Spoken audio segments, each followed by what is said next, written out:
こんにちは。トータルイマージョンの竹内真嗣です。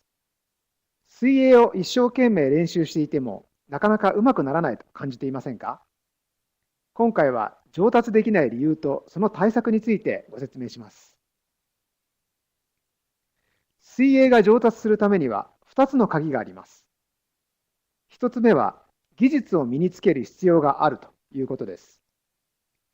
技術とは脳が体に指示する内容のことです。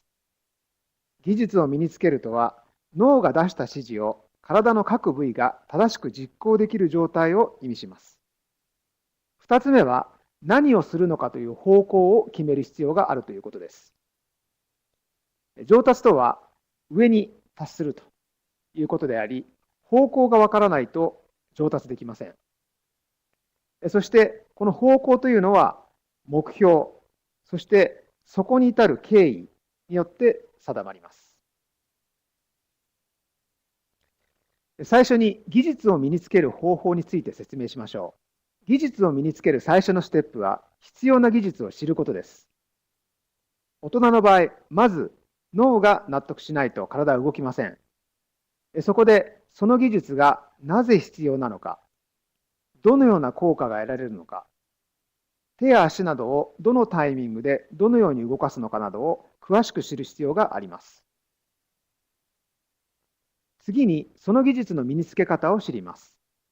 例えばクロールでは、両手両足がそれぞれ別に動いていますので、ある決まったタイミングの動作だけを注目するのは難しいです。そこで、特定の動作だけをドリルの形で繰り返して練習する方が、技術を身につける点では効果的です。一旦技術が身につけば、もう忘れることはありません。あとは、より楽に、より長く、より美しく、そしてより早くというように、水泳の満足レベルを引き上げて技術を磨いていきます。ここでは感覚を基準にして動作を細かく調整します。技術の例としては、バランスする技術、抵抗を減らす技術、推進力を増やす技術、呼吸をする技術などが挙げられます。クロールでは、まず前後をバランスさせる技術、次に動作や姿勢で抵抗を減らす技術、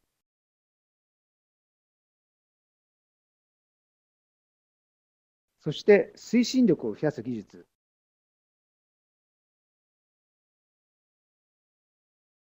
さらに呼吸をする技術などがあります。次に方向を決める方法について見ていきましょう。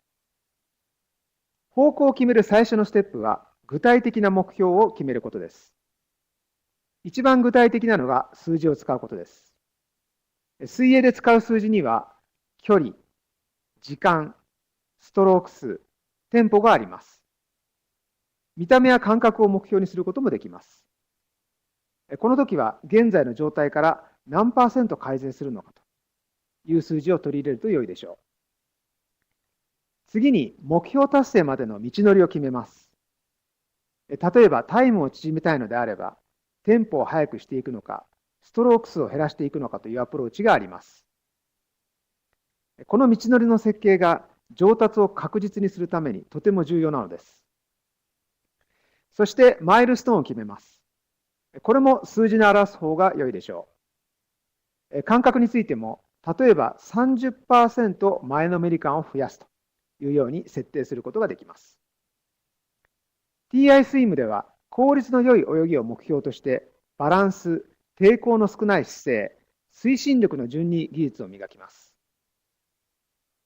また、バランスについては、前後から左右、そして抵抗の少ない姿勢から動作というように、それぞれの技術においてステップアップする順番が決められています。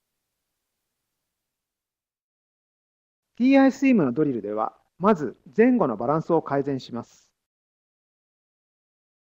次に抵抗の少ない姿勢を作り、それを動作につなげます。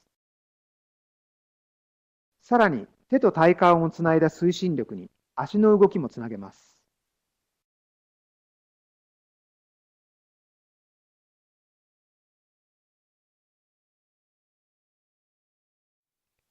これまで説明しましたように、技術を段階的に身につけていけば確実に上達することができます。これが TI スイムです。TI スイムでは技術をピンポイントで繰り返し練習するので上達のスピードが上がります。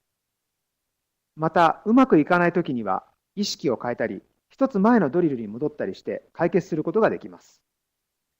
さらに、それぞれの技術の完成度を上げることで、より高い目標を目指すことができます。TI スイムで練習して、ぜひ上達を楽しんでください。ありがとうございました。